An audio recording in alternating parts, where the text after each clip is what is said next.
Iran యుద్ధం కారణంగా America అధ్యక్షుడు డొనాల్డ్ ట్రంప్ స్వదేశంలోనే తీవ్ర వ్యతిరేకతను ఎదుర్కొంటున్నారు.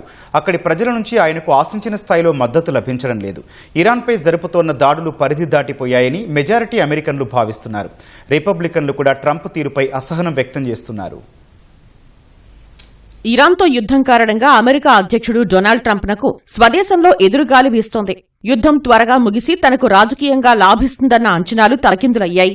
యుద్ధం మొదలై నెల రోజులు గడిచినా ఆశించిన ఫలితం పొందలేకపోయారు. 2011లో బరాక్ ఒబామా లిబియాపై సైనిక చర్య చేపట్టినప్పుడు దాదాపు 60% ప్రజల మద్దతుంది. కానీ ఇప్పుడు ఇరాన్తో ట్రంప్ చేస్తున్న యుద్ధానికి మెజారిటీ మద్దతు కూడా లేదని సర్వేలు చాటుతున్నాయి. APNORC సర్వే ప్రకారం 59% మంది అమెరికన్లు ఇరాన్పై అమెరికా జరుపుతున్న దాడులు పరిధి దాటిపోయాయని భావిస్తున్నారు. రిపబ్లికన్ల నుంచి కూడా ఆయనకు మద్దతు కొరవడింది. అమెరికా కంటే ఇతర దేశాల ప్రయోజనాలకు ట్రంప్ ప్రాధాన్యమిస్తున్నారని వారు మండిపడుతున్నారు. అమెరికాను యుద్ధాలకు దూరంగా ఉంచుతానని గతంలో ఇచ్చిన హామీని ట్రంప్ తప్పారని రిపబ్లికన్లు అసహనం వ్యక్తం చేస్తున్నారు. యుద్ధం కారణంగా అమెరికాలో రోజువారీ ఖర్చులు పెరిగిపోతున్నాయి.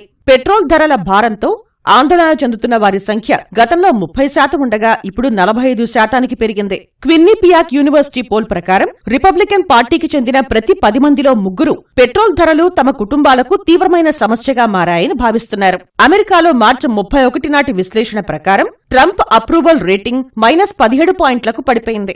రెండోసారి అధికారం చేపట్టిన ఏ అధ్యక్షుడు కూడా ఈ స్థాయిలో ప్రజాదరణ కోల్పోవడం అమెరికా చరిత్రలో ఇదే మొదటిసారి. హర్మూజ్ జలసంధిని ఇరాన్ మూసివేయడంతో ప్రపంచవ్యాప్తంగా చమురు సంక్షోభం ఏర్పడింది. అమెరికాలో గ్యాలన్ పెట్రోల్ ధర $4 దాటిపోయింది. ఈ నేపథ్యంలో ఇరాన్తో యుద్ధంలో విజయం సాధించడం పక్కన పెడితే అమెరికన్లను సంతృప్తిపరచడం ట్రంప్నకు తలనొప్పిగా తయారైంది.